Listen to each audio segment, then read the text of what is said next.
Okay, welcome back to the diner for this edition of Burgers and Fries. So with me I have the brony from Kansas, Pat. Hello. And we are living in TimberWolf's modern life. That's Greg's. Hello. And we also have the ginger who spends all of his time in his bedroom bopping his boppo, Tony. Hello. So now in terms of, the WGA and the SAG-AFTRA, like we kind of failed to mention the SAG-AFTRA strike when we talked about the WGA. But they're kind of essentially striking for the same demands, and they're kind of doing it for solidarity, streaming residuals and limiting the use of AI. Now, they did reach a deal with the WGA strike, but the SAG-AFTRA are still striking, and the WGA is still kind of striking with them for solidarity purposes, which, I get it. Did any of you guys read some of the comments that we got on the WGA podcast? No. Nope. Why not? Yeah, I was busy. Okay.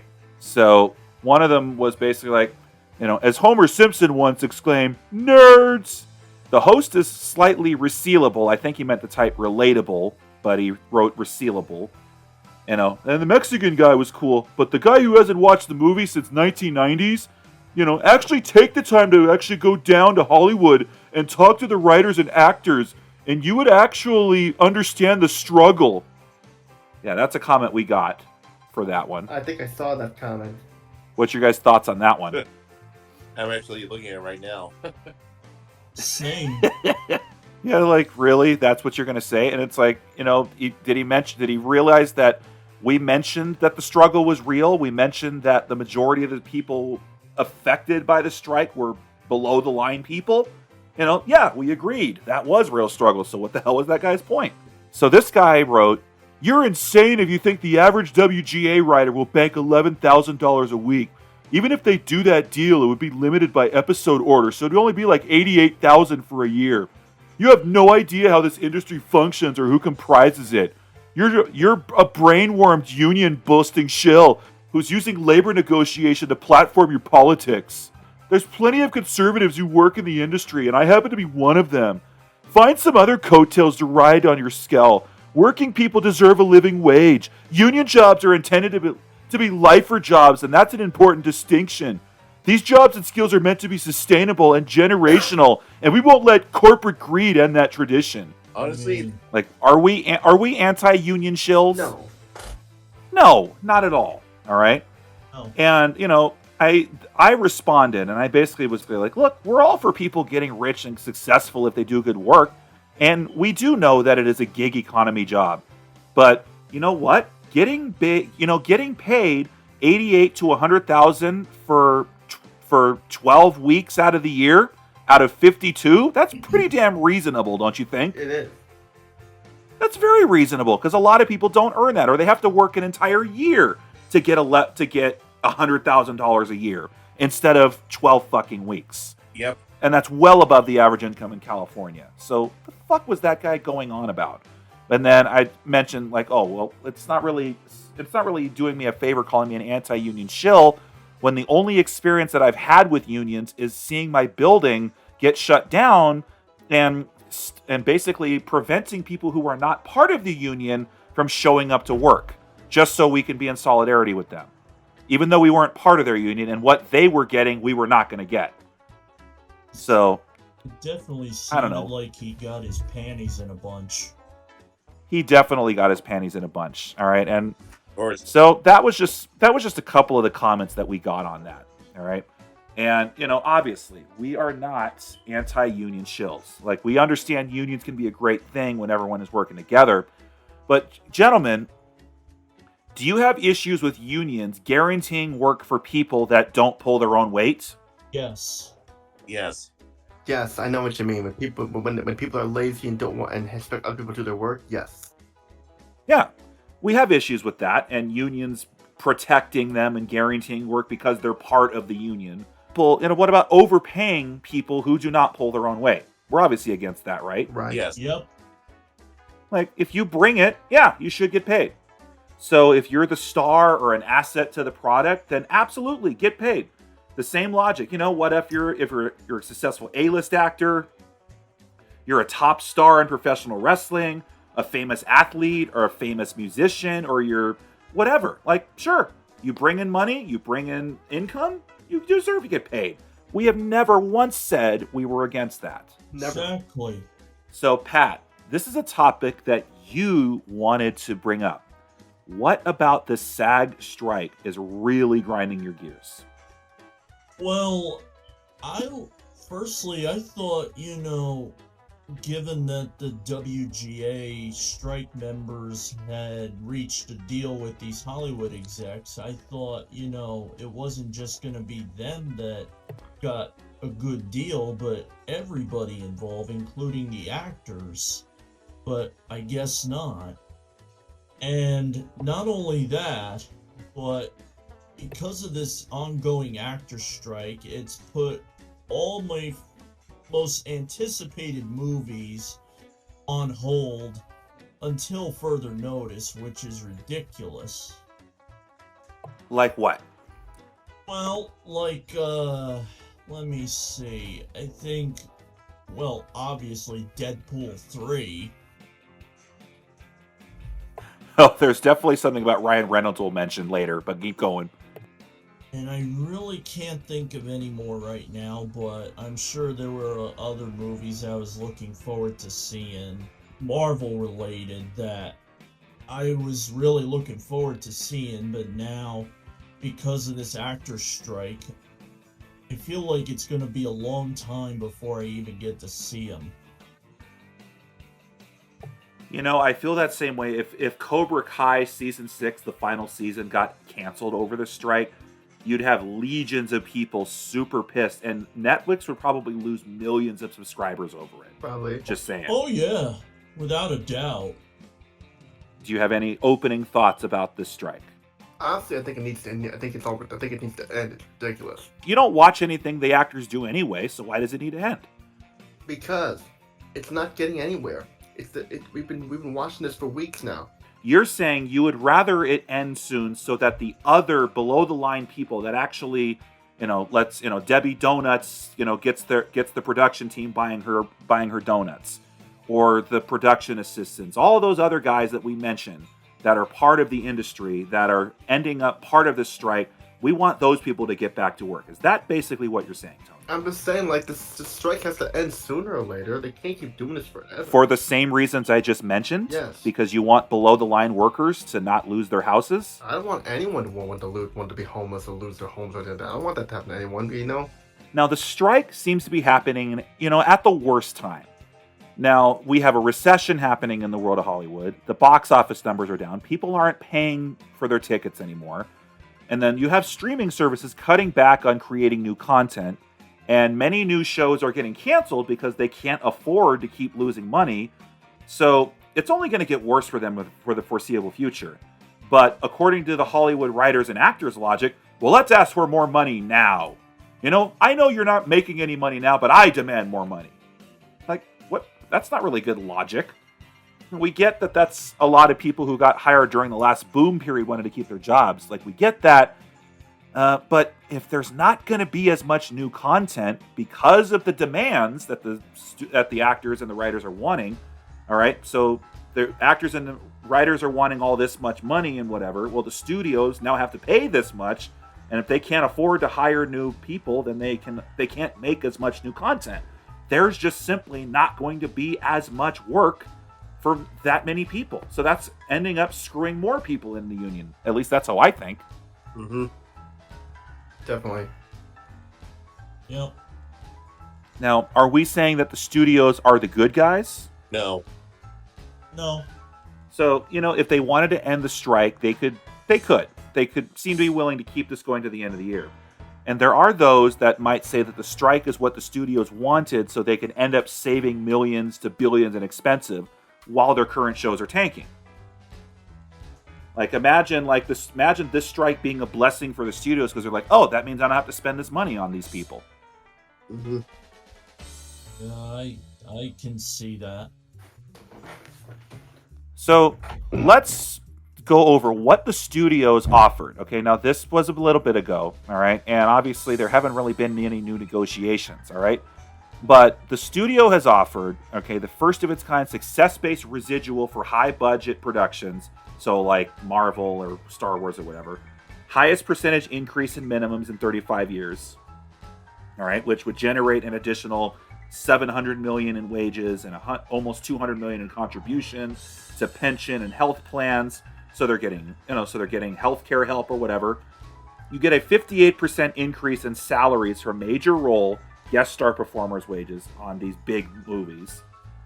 You get a 76% increase in high-budget foreign residuals for the 4 largest streaming services, so like Netflix and Hulu or an Amazon or whatever, which, in pension and health contribution, ranging from 22 to 33%, which will make it easier for performers to qualify for additional periods of health coverage. All right?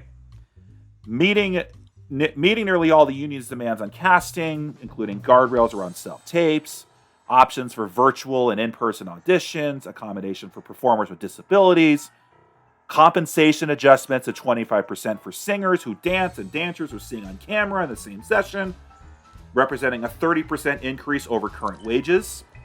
All right. Wage increases for stunt coordinators of 10% their first year, and outsized increases in years 2 and 3. So stuntmen are being paid more. Substantial improvements in relocation allowance, a 200% increase if the performer is on an overnight location for 6 months. Sounds like these people are getting a lot, or they're getting offered a considerable amount of a pay upgrade. Uh-huh. All right. Substantial increases in Schedule F money, breaks between 11% and 41%. The 41% increase applies to 1-hour television programs, which covers the largest number of production covers under the agreement.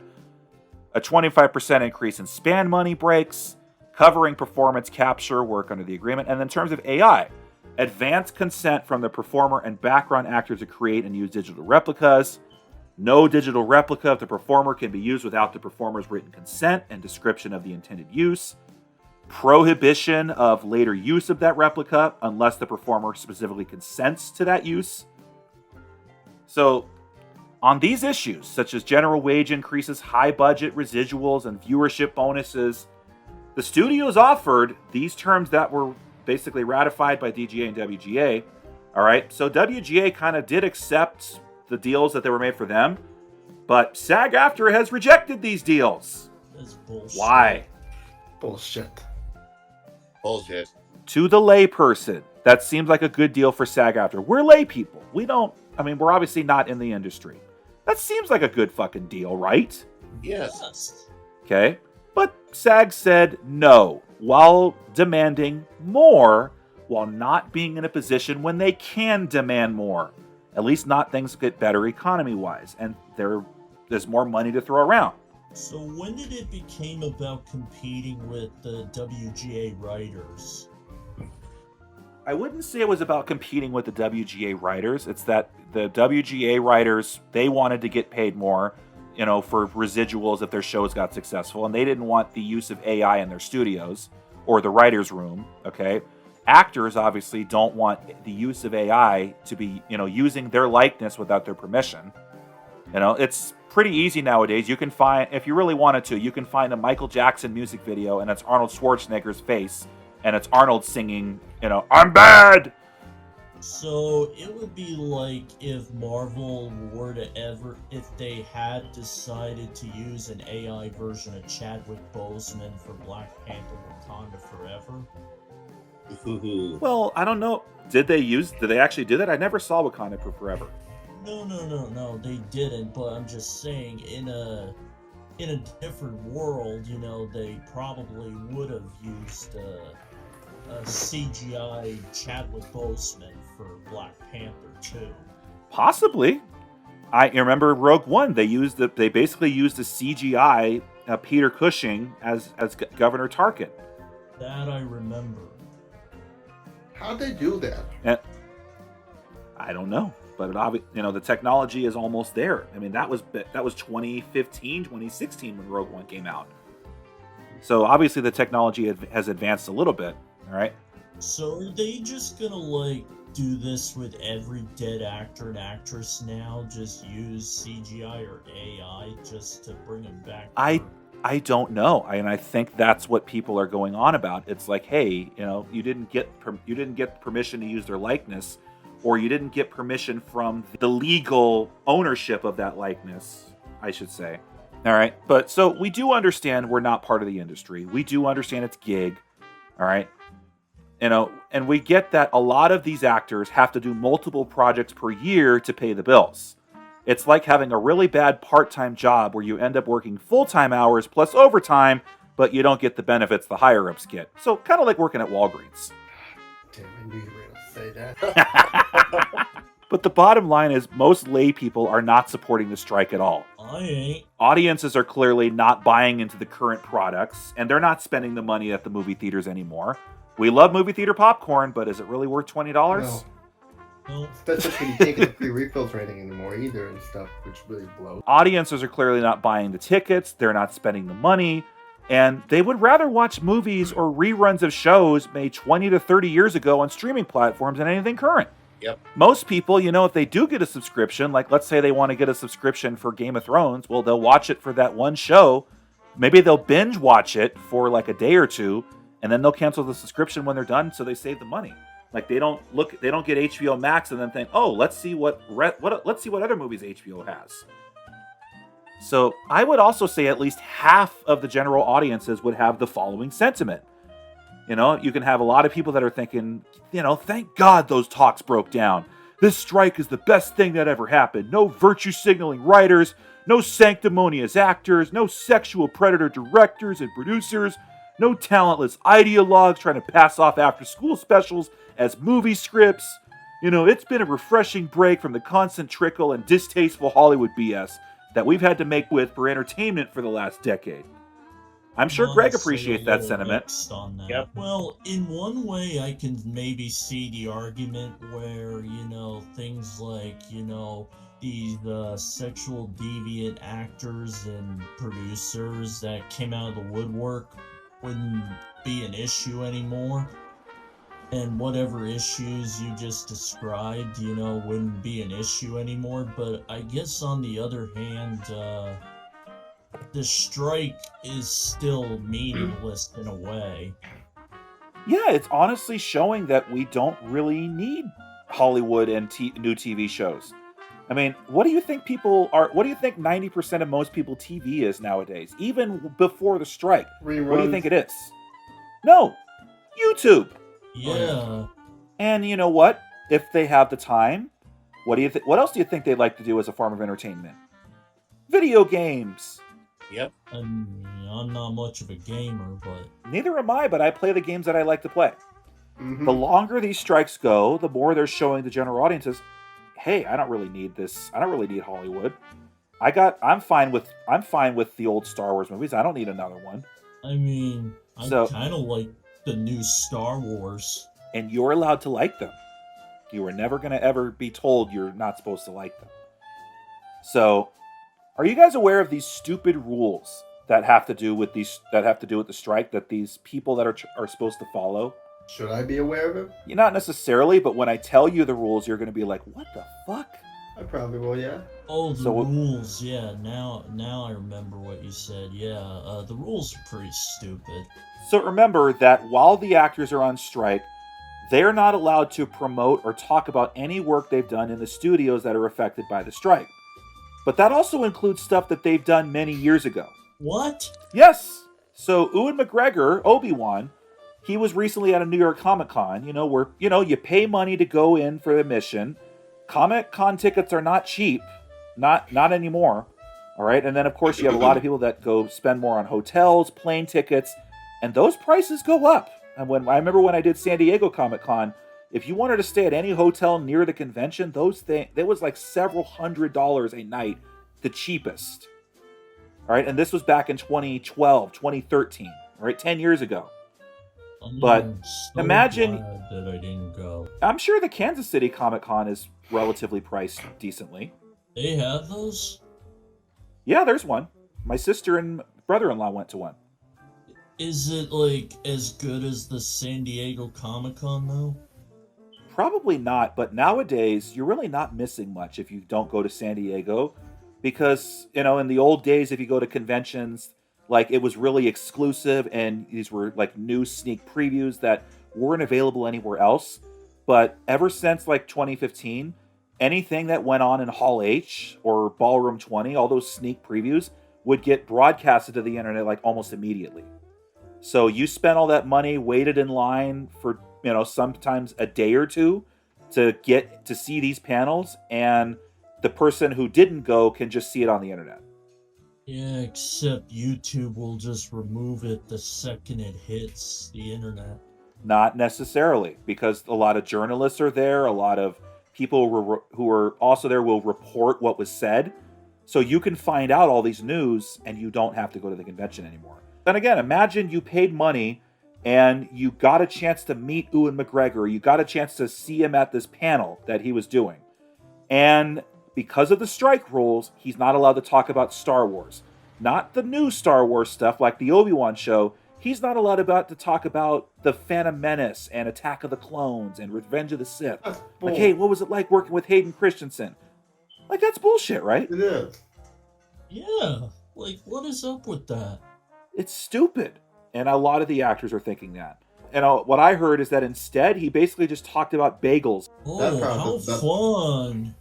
That probably made all the fans uninterested, I'm sure. And this isn't just Ewan McGregor. Like, Stephen Amell has voiced his displeasure over this. I think Zachary Levi did. Judith Hogue did like a live stream. And she's the person who played April in the original TMNT movie. And even she's like, yeah, this is total bullshit. People know Judith Hogue for TMNT, and her not able to talk about a movie from 1990, that's stupid.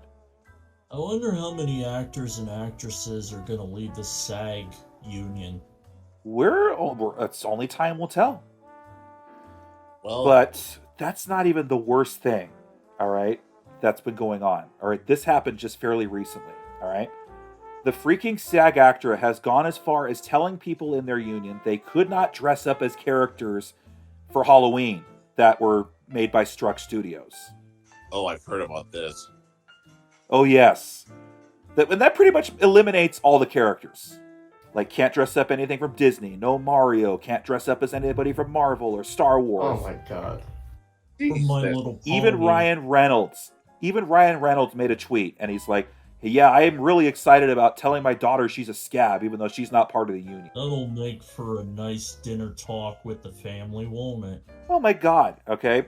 And, even actors in the union are basically like, you can't get this deal closed with the studios, but you have time to put shit out like this over what we're allowed to wear on fucking Halloween? Like, I would be pissed if I was in the SAG guild right now. Yeah, it's like the school principal telling you what you can and cannot wear for Halloween. Yes. All right. And how in the hell can they police this? Oh, don't post this on social media. Who gives a flying fuck what they post on social media? Yeah, They're not promoting any currently work. I wonder how they're gonna react to like Ryan Reynolds making a comment. They kind of did. So then they actually updated their thing and it said, "Oh, we didn't mean kids." Well, that's a nice way to cover your sorry ass.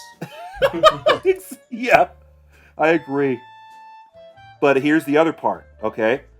So they're going as far as telling influencers, like Instagram people or whatever, and content creators who are not part of the union, what they can and can't do or what they can and can't say. You mean YouTubers? Yes. So that technically makes me a content creator, so they're going to tell me what I can and can't say, even though I'm not part of the goddamn union? Yeah, Well- when did we suddenly become a communist country? Oh, good God, that's exactly what I thought too, all right?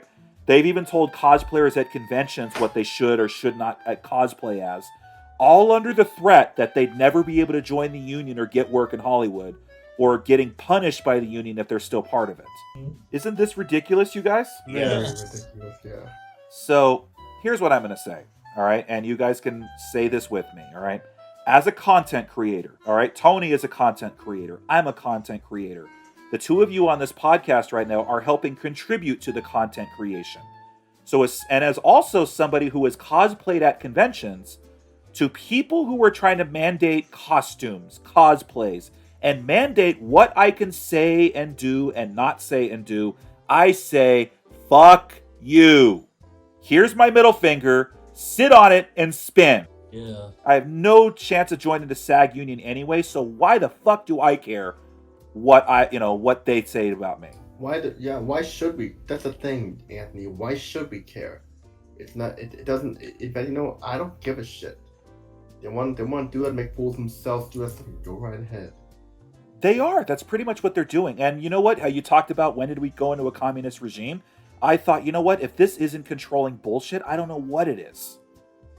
All right? Even the former SAG union president, Melissa Gilbert, has come out and said, this is her quote. She said this on her Instagram. This is what you guys come up with?